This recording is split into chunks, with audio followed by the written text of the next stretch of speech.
Nako, breaking news, isang magandang talakayan po dito kay Senator Dante Marcoleta na kung saan, naging mahinahon po, no? Pero talagang makikita mo rito yung katwiran, no? Nagwawala yung katwiran ni Senator Marcoleta, no? Talagang himay-himay. Talagang nagkataon lang talaga itong sila Risa at sila Soto, nakiisa dito sa pag-uusap ni Senator Dante Marcoleta. Panoorin nyo, napakagandang usapan na to.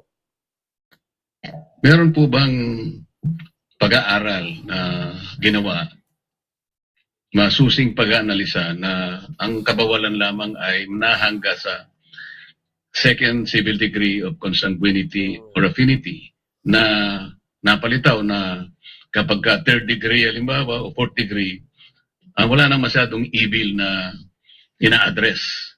Sa makatwid, pagka nasa fourth degree of consanguinity ka na or affinity, napatunayan po na talagang kukunti na lang ang maaaring masama na idudulot ng political dynasty.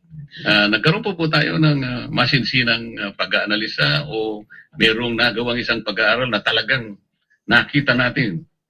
Pagka pala hanggang dalawa lang, okay na. Yung third degree, yung ibabawal lang pala hanggang sa second degree. Pero pag third degree na, malaya na kasi wala na, malinis na pala eh. Second degree, lalong mas malinis na. Pabor daw dito kasi pabor din si Senator Marcoleta sa political dynasty. Pero marami kasi ditong marami ditong pwedeng mangyaring risk na hindi pa natin nakita kasi first time yata mangyayari sa bansa to na magkaroon ng anti-dynasty bill na ipatutupad. No, marami itong masasagasaang politiko, mapabarangay chairman hanggang councilor, hanggang mayor, hanggang congressman, napakarami at magkakaroon ng kaibahan, no? Kasi para sa akin, okay naman siya pero para sa akin ewan ko lang kung anong view ni Senator Marcoleta, pero para sa akin, hindi ito sagot sa kahirapan. Hindi ito ang sagot sa korupsyon. Para sa akin yan, hindi na masasakop ng political dynasty. Okay lang po bang malaman kung nagkaroon ng talagang malawakang pagsusuri sa bagay na ito? Actually, Mr. President,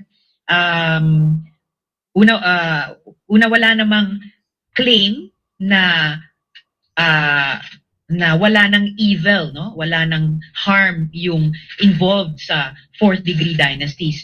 Nga lang na napatunayan na yung second degree of consanguinity and affinity na prohibition ay workable.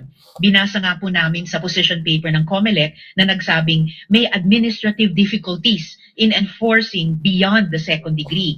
Gayon din po, Mr. President, good gentlemen, yung mga resource persons mula sa Lente at mula nga po sa Ateneo de Manila University among others ay nagsabi na batay sa kanilang mga pag-aaral, mayroon na pong meaningful change doon sa pagsisimula sa pag-prohibit sa dynasty sa second degree of consanguinity dahil ayon nga sa kanilang mga pag-aaral, 30% of seats ay ma-free up na. Of course po, yung ibang mga resource persons ay nagsabi ding ideal, perfect sana na anti-political dynasty law kung hanggang talaga sa fourth degree of consanguinity. Hindi, kung talaga papatupad niyan po dynasty na yan, lahatin nyo na hanggang ilang degree pa yan, fourth degree pa yan. Pero para sa akin niya hindi yan solusyon sa korupsyon eh. Oo, kasi kung naniniwala kayo na ang lahi ay nakakapag-corrupt, hindi ako naniniwala. Halimbawa, Marcos Sr., kung naniniwala kayo corrupt, tapos hanggang kay Junior corrupt, nagkataon lang siguro yon. Para sa akin, wala sa lahi yan na korupsyon meron kung halimbawa makapangyarihan yung pang-apelido, tapos sasabayan ng isang anak, maaari, may possible na gumaya din yung anak doon sa tatay kasi konstitutor yung tatay. Pero hindi sa ganun, sa dahilanan na lahat ganun, di ba? Maraming mangyayari kaya dapat talaga pag-aralan mabuti ito kasi may mga pamilya kung saan napakabuti, di ba? Nangyayari na yan kahit sa mahabang panahon natin. May mga pamilya na napagkakatiwalaan talaga. Halimbawa, yung isang tatay, pangalan ng tatay, Villanueva. O yung Villanueva pala, hindi lang Villanueva. Iba pang apelido na kilala sa politiko, halimbawa, Macajos. Yung pamilya niya religyoso. O, tapos talagang nabalitaan mo, hindi kurakot. Ikaw ba, papayag ka?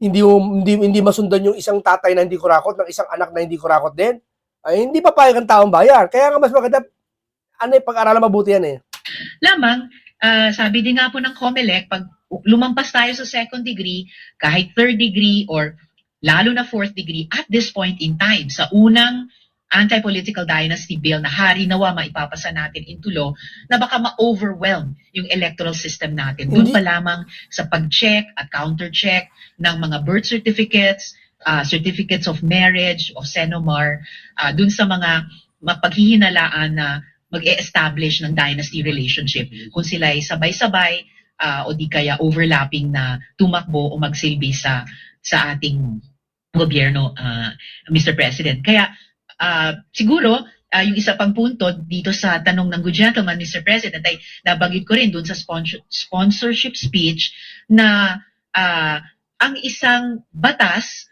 na workable, kahit hindi siya perfecto o ayon sa ating ideal o perfect version ng isang anti-dynasty bill, ay ginagawang posible ang mas thoroughgoing o mas malakas pang batas sa hinaharap, Mr. President.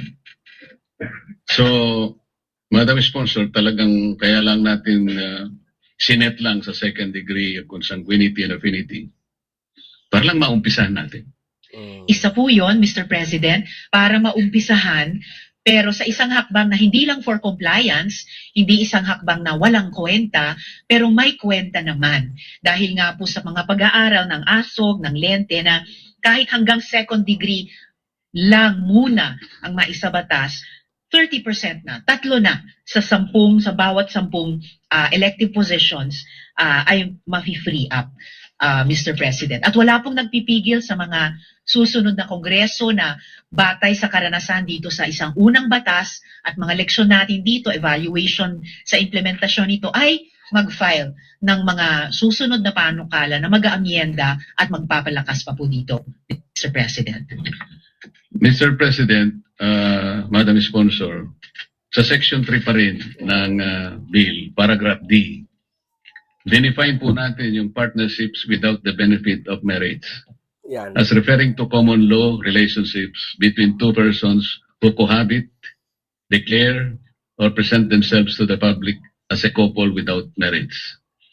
It shall include civil unions, unions without marriage under Articles 147 and 148 of the Family Code, and any other contractual agreements similar to marriages or civil unions.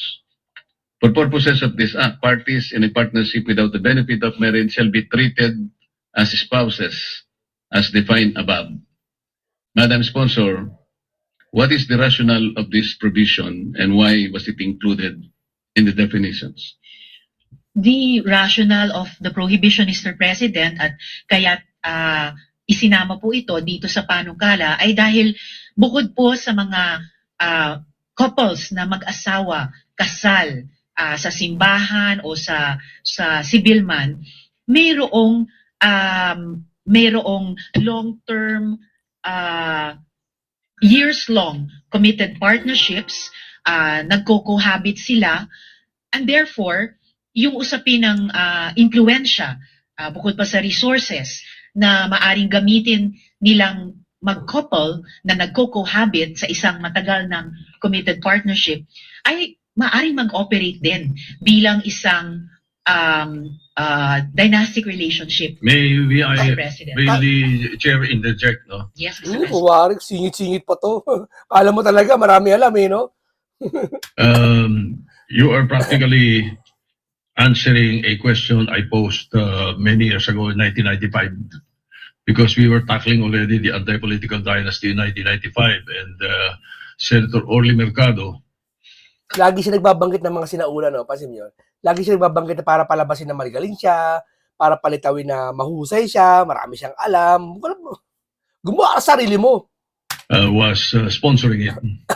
And indeed, it was the second degree of consanguinity, the most practical. And then spouse, the son, daughter, or father. All right. But the question we posed noon, I posed the question is that what happens to the mistress? You know, because you are disenfranchising the wife and the relatives, but the mistress can run and take over the position, di ba? And so actually the debate stopped there because Senator Gonzales, Neptali Gonzales, who was presiding, interjected when Senator Orly Mercado answered by saying, let's put it in the law. But Senator Gonzales said, you cannot legalize the illegal. And that was where we stopped. It has never been taken up until now. So perhaps this is your answer to that particular problem. No? Perhaps, Mr. You are President. incorporating the Marami kasi mag-asawa makapangyarihan na talagang napakadami talagang political dynasty at ayan na naging pugaran. Totoo lang talaga. Baka nabibigla lang sila ngayon kasi napakarami talaga ngayon na political dynasty. Mabibigla ka. Baka ngayon sa Senado kasi kilala mo lahat sila. Pero ilibot mo yung paningin mo sa iba't ibang lugar sa lungsod ng Pilipinas. Tignan nyo, yung pamangkin, hanggang sa kapu-apuhan, yung lolo, yung barangay chairman, magkakamag-anak talaga. Talagang doon na umiikot yung mundo nila na talagang political dynasty talaga. Talagang yun na yun. The common law wife. Pati yung asawa, pati yung pangalawang asawa, lahat na eh. Yes, exactly, Okay. Mr. Well, President. perhaps I can take off from this tomorrow during my interpellation. Anyway, go ahead. Salamat, Mr. President. If I may add, I am just Mr. giving the President. background on that Opo. particular reason. Opo, maraming salamat po, Mr. President. And if I may, good gentleman, dagdag lang po dun sa paalala ni Mr. President. The bill really treats these partnerships as spouses to prevent the use of common law relationships as a loophole to circumvent the provision. Kung hindi po, yung mga nasa de facto relationships, pwede po nilang lusutan yung prohibition kahit na yung mga panganib ay nandoon and nandoon in the same way as for married couple. So, hindi po natin nililegalize iyon kasi wala naman sa panukalang ito ay nagli-legalize doon. Sinasabi lang po natin na nahuhulog din po siya sa scope ng prohibition, Mr. President. The gentleman. Mr. President, tama po yung inyong paghahalimbawa kanina. Paano po kung tatlo yung mistresses? Sana po dito sa chamber natin, Mr. President, wala naman pong ganun. Alam ko, wala naman po yata. Hindi Then nga lahat po, po sila hindi po nalilegalize, pero parang nai-encourage. Kasi po, Mr. President, paano po, sino po, sinabi natin, cohabitation is one of them. Sino pong magdidetermine na merong cohabitation? Yung kapitbahay? Yung barangay kapitan? Kasi kahit na po sino, Mr. President, ikaw nagko-cohabit kayo. So, hindi sa ngayon, masasama siya sa prohibition. Hindi ba? Pwede niyang sabihin ngayon para lang hindi makalaban sa barangay, halimbawa. Tama po kayo, Mr. Sino President. po ang magdidetermine Yes po. nung factual situation ng cohabitation? Yung korte po ba? Yung administrative agency? O yung mga partido, Mr. President, sa pamamagitan ng affidavit? Na baka yung magnunotary mawalan po ng lisensya kapag yung po ininotaryo niya. Basically, Mr. President, ang COMELEC po, ang empowered sa panukala na mag-determine nito. Any evidence allowed by the rules of evidence of COMELEC. Alam naman ni Senator Marcoleta ang sagot dyan eh. Alam mo naman yan eh. Kabisado natin si Senator Marcoleta eh. Hindi yan magtatanong na hindi niya alam ang sagot. Kaya gusto niya lang subukan para talaga malaman talaga, lumitaw yung katotohanan. Kasi minsan talaga ang galing talaga ni Senator Marcoleta, no? Nakukuha minsan sa tanong kasi yung kaalaman ng lahat, di ba? Yung, ano ba, nanay. Sabi ko, di ba, kausap mo yung nanay, kausap mo yung tatay, pinaparinig nyo sa anak, Papa, yung bang hawak mo nakakasugat yan? May hawak na kutsilyo. Bata pa ipaparinggan mo. Oo naman, nakakasugat to. Delikado to. Sa pagtatanong, nasasagot ng tatay. Tapos yung anak nakakarinig. Parang ganun nangyayari ngayon dito eh. Pero okay to, maayos na pag-usap to, maganda to pag-usapan to. In administrative. Hindi tayo masyadong mga galit ngayon. Hindi tayo hyper ngayon at high blood ngayon. Nagkakaisa sila ngayon sa political dynasty na yan. Cases may be used. Yung standard of proof ay dapat substantial evidence in accordance sa iba pang administrative proceedings before the COMELEC. Nakalagay po ba sa panukalang batas o sa cohabitation, Mr. President, 6 months, 1 year, 5 years, para lang masabi na cohabitation, nakalagay po ba yun? Wala pong nakalagay na period of cohabitation, Mr. President, para i-establish Baka yung maging arbitrary cohabitation po na kung yun. wala. Dapat siguro, at least meron man lang period. Tama. Yes, Mr. President, at the proper time, bukas po itong representasyon sa proposed amendment kaugnay niyan. Kaya kasi naghanap ang korupsyon sa political dynasty. Ganito po yan, napaliwanag natin. Halimbawa, ikaw yung mataas sa posisyon sa congressman, tatay ka, yung anak mo mayor, pamangkin mo puro konsilor, lahat. Tapos may meron pa sa Senado ka mag-anak. Hindi possible na may kurakot, na may mataki pa na mangyayari. Siyempre, lalaglag mo ba yung mayor mong anak? Di ba? Magkakaisa kayo sa proyekto na ghost. Alam mo, sample lang. Siyempre, mag-anak mo yun, magkakaisa kayo, magkakasundo kayo. Yeah? Yung pong nakalagay rito sa bill na presenting to the public na sila nga po. Na sila na nga. Hindi po ba? Mr. President, what constitutes presenting to the public? Sa nagpo-post sila sa social media? O kaya pareho yung address nila? O merong testigo na magsasabi na they're presenting themselves to the public na sila po ay silang dalawa. Mahalaga po, Mr. President, yung sinabi ng good gentleman na yung fact na pareho po ang kanilang address. So, ibig sabihin, cohabiting nga. And presenting to the public, nagpapakilala po sila, nagpapakita po sila bilang isang couple. At meron po silang yung long-standing na or years-long committed partnership. So, lahat po nito ay mga katangian o mga tanda bilang presenting as a couple. They cohabit, present, declare themselves as a couple.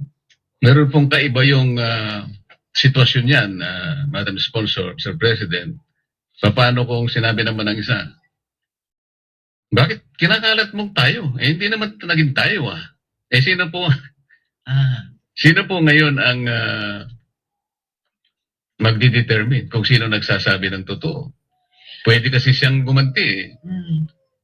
Ba't mo ko sinasama dyan? Talagang si Senator Marcoleta makikita mo himay-himay, no? May possible kasi mangyari to sunod-sunod sa dami ng tao Kaya ganyan din ginagawa niya sa WPS Ganyan din ginagawa niya sa flood control, himay-himay ito naiintindihan nila ngayon kasi magkakasundo sila ngayon mga senador. Pero sa ibang bagay nila naiintindihan si Senator Marcoleta. Same procedure naman ginagawa niya na himay-himay ang gusto niya. Ganun din naman ako. Ganun din naman ako Himay-himay ako pa nag-imbestiga Kailangan yun talaga. Kasi lalo, ang makikinabang dito, taong bayan. Hindi ka pwede kung ano pabaga na magpapatupad ka rito, di ba? Kailangan mo itong suriin masyado. Walang butas, walang kapintasan. Yan ang pinakamagandang termino. Hindi naman, kailan ba naman naging tayong dalawa? Hindi nga kita kilala. Sino-sino pong mamamagitan ngayon, Mr. President? Mr. President, ang mamamagitan po dyan ay ang COMELEC din po.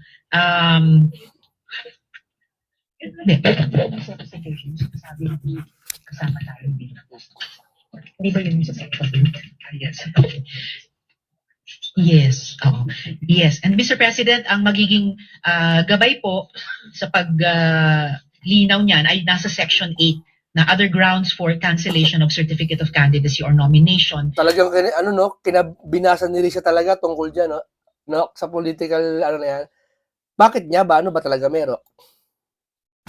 Halimbawa yung letter A, malicious or frivolous filings to trigger the anti-political dynasty prohibitions contained in. Bakit ba gustong-gusto kabisado niya yung mga binabasa niya Yan lang. Pero sa iba din niya kabisado sa flood control.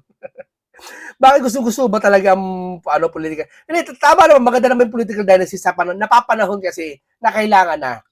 Natama na. Ang dami nakaupo ngayon na abuso sa kapangyarihan. Hindi lang sa pera ang abuso kundi sa kapangyarihan Yung masyado mapang-api na sa tao, lahat kayo ba sa barangay, si chairman kamag-anak ni mayor, si mayor asawa niya congressman, yung congressman asawa niya mga councilor, pamangkin niya puro councilor, lahat kamag-anak na.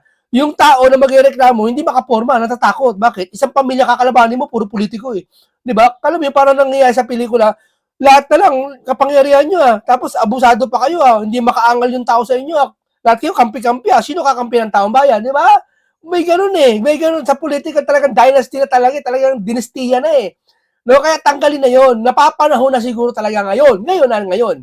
Natanggalin na lahat siya para ma-reset. Diba? Reset na ulit, balik na ulit sa normal. Ha? Pero kasi ang kagandahan sa political dynasty po, kagaya ni Haring David, anak niya si Solomon, no? Napakaganda kasi napakabuti ng isang tao na anak niya mabuti rin, maglilingkod parehas. Sa mga Egypt, ganyan nangyari, di ba? Yung mga dynasty, mga ikalawang dynastiya, third dynasty na, di ba? Sa Egypt, ginagawa yan eh, yung kamag-anak na uupo kasi wala silang tiwala doon sa mga uupong bago. Kasi tiwala sila doon sa pamilya na kung saan naglingkod ng totoo at tapat. At dapat manatiling tapat yun. manatiling totoo yun. Eh, di dun sa anak mo isalin, ganun ang dating political dynasty. Eh, ngayon, iba na eh. Nagagamit na sa kurakot, nagagamit sa abusok, nagagamit sa kapangyarihan, di ba?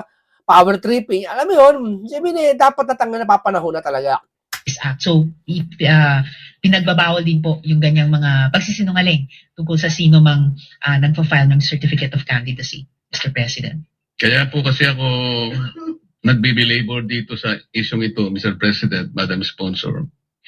Talaga pong kanina, ipinahayag ko naman medyo may pangamba po ako doon sa definition nga ng partnerships. Kasi po, doon sa Section 3, Paragraph D, nakasulat naman yung parties in a partnership without the benefit of marriage shall be treated as spouses. So, Mr. President, by treating the parties to such partnerships as spouses, it gives the impression or a semblance of legality by including them in the definition. Yun po yung medyo problematic para sa akin. Susubukan ko po, Mr. President, i-reassure yung good gentleman na hindi po natin nililegalize ang anumang hindi legal ngayon. Nothing in the bill legalizes those. Sinasabi lang po na sakop po siya ng scope of prohibition. So, nag-i-impose nga po ng disqualifications at saka limitations. Hindi po nag-grant ng anumang favors. In fact, sa totoo lang, napipinalize po sila kasi nga po, nahuhulog po sila sa loob ng scope of prohibition. Yes, tama po yun. Naintindihan ko po yun. Ang sinasabi ko, kahit kailan po, hindi talaga malilegalize. Kaya lang, the semblance or the impression na parang sila na mag-asawa because it was precisely included in the definition na they are treated as spouses. I see. Kahit papaano po makikita nang dahil nga naging definition sila na parang spouse, wittingly or unwittingly, nagiging ganun po yung pananaw. Pati yung mga bata, maaaring masabi nila, mga bata pa lang, mag-asawa pala yan. Trato pa lang, mag-asawa pala yan. Yan, nag-aaway siguro dahil sa politika, pero sa mata natin, dahil nakadefine sa batas, parang mag-asawa sila. I understand, Mr. President, yung concern ng good gentleman. I-reiterate ko lang po na treated as quote-unquote spouse only for this act and only for triggering the prohibition. So kumbaga, Mr. President, for practicality sake lamang po, para kapag ka... Huwag kang magkakamali kay Senator Marcoleta. Yari ka dyan. Ipapacheck ka dyan. Huwag kang magsasalita ng hindi mo alam na basa-basa magsasalita dyan. Nagre-refer ang batas sa spouse, quote-unquote, it should include spouses, quote-unquote, without the benefit of marriage. And at the proper time, Mr. President, pwede pong tumanggap ng proposed amendment ang representasyong ito para gawing mas maingat pa yung wording, yung text ng panukala para matugunan yung apprehension ng good gentleman. Salamat po, Mr. President. Sa ngayon pa lang ay minumungkahi ko na baka makalimutan ko po sa tamang panahon na alisin na lang po natin yung phrase na yun doon sa definition. Instead, ilagay na lang po natin at specify sa mga sitwasyon under Section 4. Baka mas katanggap-tanggap po yun. Sa akin naman po, yung opinion lang muna ito sa ngayon, Mr. President, Madam Sponsor. Very well noted, Mr. President. Pag-aaralan po ng representasyong ito para handang magbigay ng tugon sa period of amendments, Mr. President. Sa Section 14 po ng measure, Mr. President, in-enumerate po ninyo yung mga punishable acts. Ang sabi po natin dito, Mr. President, itong punishable acts na to which shall be punished in accordance with the provisions of the Omnibus Election Code.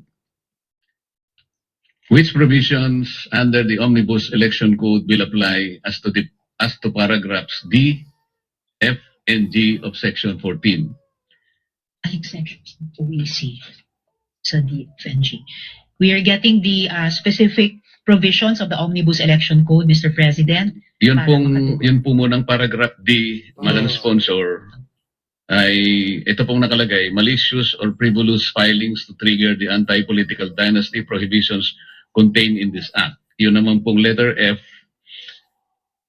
resigning as elective office for the purpose of enabling a spouse or relative to assume or seek such position in contravention of this act. At yung G, any other willful act to allow the existence or perpetuation of political dynasty relationships as provided under Section 3B of this act. Ang tanong lamang po, ano pong provision ng Omnibus Election Code ang mag-a-apply dito sa tatlong talata, itong tatlong provisions po na binanggit natin?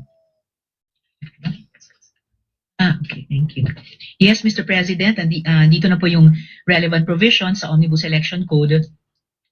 Doon po sa one by one relating to each of these, the F and G or lahat relating to all. Ang meron pong tatlong provision sa Omnibus Election Code na nagre-relate dito sa letters D, F, and G sa Section 14 ng Panukala, Mr. President.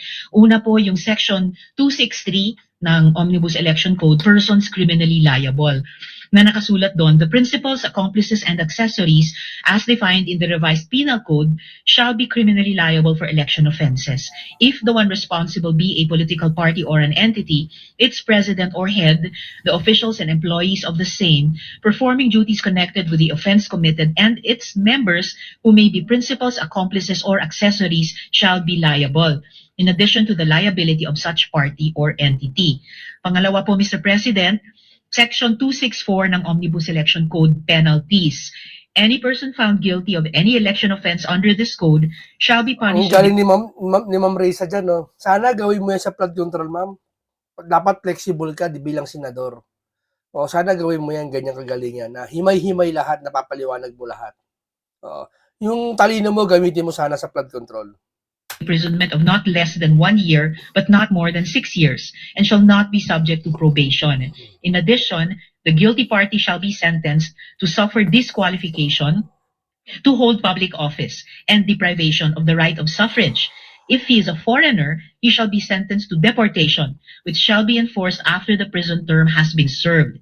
Any political party found guilty shall be sentenced to pay a fine of not less than 10,000 pesos, which shall be imposed upon such party after criminal action has been instituted, in which their corresponding officials have been found guilty.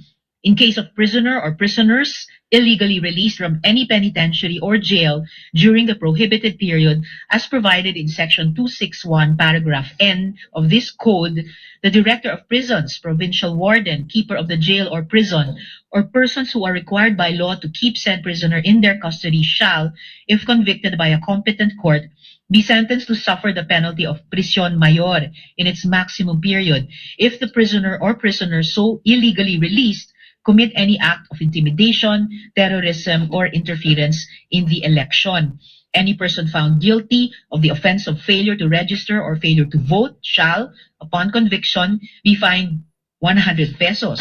In addition, he shall suffer disqualification to run for public office in the next succeeding election following his conviction, or be appointed to a public office for a period of 1 year following his conviction.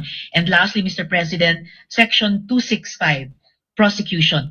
The Commission shall, through its duly authorized legal officers, have the power, concurrent with the other prosecuting arms of the government, to conduct preliminary investigation of all election offenses punishable under this code and to prosecute the same. In sum, Mr. President, the penalties for election offenses under the Omnibus Election Code will also apply to the offenses under our bill, Mr. President.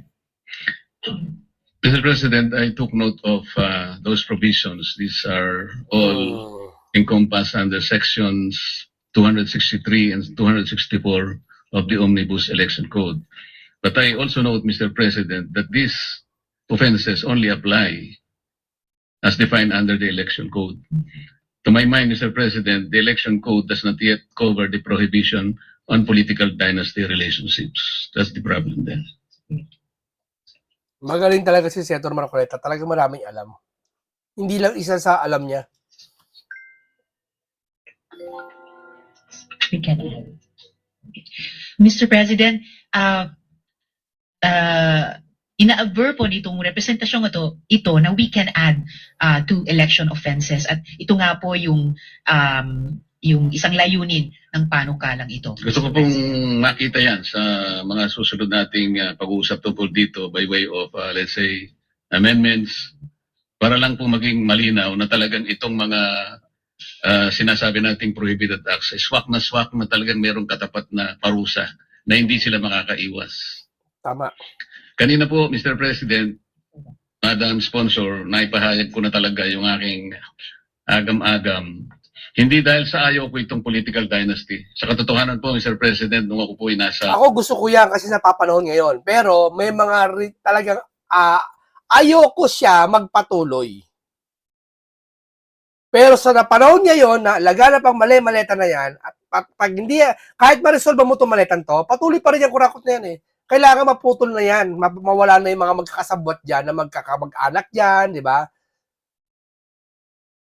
Sa ngayon, gusto ko yan. Pero dapat sa mga ilang panahon, dapat balik sa dati, parang, sa akin lang mataas ay mababang kapulungan pa ng ating Kongreso.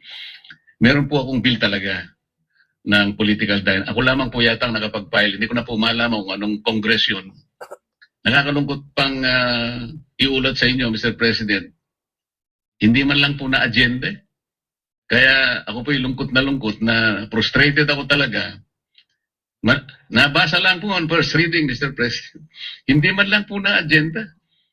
Sabi ko talagang mahirap talaga yata itong political dynasty. After all, we are trying to mahirap talaga. enact a law which is obviously against the politician's interest. Basically, yun po kasi. Kaya, naisip ko, Mr. President, kung babasahin po natin yung Article 2, Section 26 ng ating saligang batas, ay sinasabi po ang ganito. The state shall guarantee equal access to opportunities for public service and prohibit political dynasties as may be defined by law. Kaya po tayo nangailangan ng batas dahil nga po dito sa sinasabi ng saligang batas na as may be defined by law.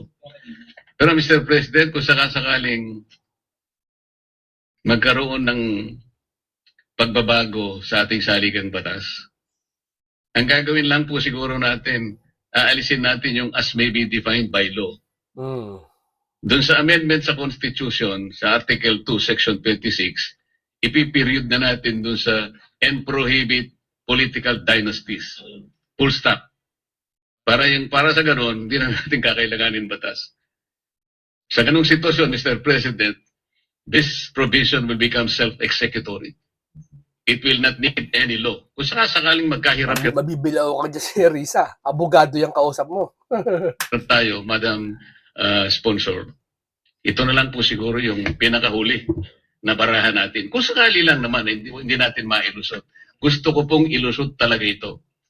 Ako po'y talaga nagpanukala ng batas na tungkol dito sa political dynasty. Pero sa akin nga pong frustration, hindi man lang po na-agenda ng committee secretary. At nang tanungin ko po yung chairman, nginitian po niya ako, Mr. President. Hanggang doon na po. Natapos na po kami ron. Maraming salamat po, Mr. President. Madam Sponsor sa inyo. Yun. Ngayon, marami tayo natututunan po sa political dynasty po noon. Mahalaga po sa bansa to. Ang kala nyo, para sa akin, napakalaga ng political dynasty. Sa ngayon na napapanahon, dahil niyan daming kurakot, hindi mapigilan. Yan ang pinaka-cause ng dahilan yung kurakot na yan. Kung ba tayo naghihirap ngayon. Tanungin nyo kung ba dito tumataas ang sahod? Isa sa mga dahilan yung kurakot na yan. Tandaan nyo. Naghihirap ang bansa. Sabi ko nga sa inyo pinabibili. Ito, simple na lang, para bago tayo magtapos. Nanay mo, inutusan ka bumili ng patis. Ha? Nagdala ka ng 20 pesos. Ang patis, 20 pesos din, no? Patis.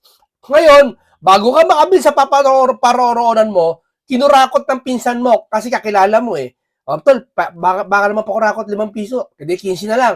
Tapos yung nanay mo nakaupo sa posisyon, kinurakot 5 piso. Di 10 na lang. Yung isang ano mo, kinurakot 5 piso. Eh di 5 na lang titira sa'yo. Wala ka na pabiling patis. Sino bibiling patis? Ha? Wala ka na. Yung 5 piso, mawawalan ka. Sa'yo na lang yun. Wala ka na pabiling patis. Ang gagawin mo, mangungutang ka. Asa mo utangin? Yun, magsasaper, taong bayan na naman. Patis lang yun, ha? Sample lang yan, patis lang yan. What if bilyon-bilyon na perang pinag-uusapan? Di ba? Kaya iyan ang pinakamahalaga sa papalong ngayon. Tama yan. Maraming salamat po sa inyo. Isang masustansya pag-uusap. Hanggang dito lang po. Paalam po sa inyong lahat.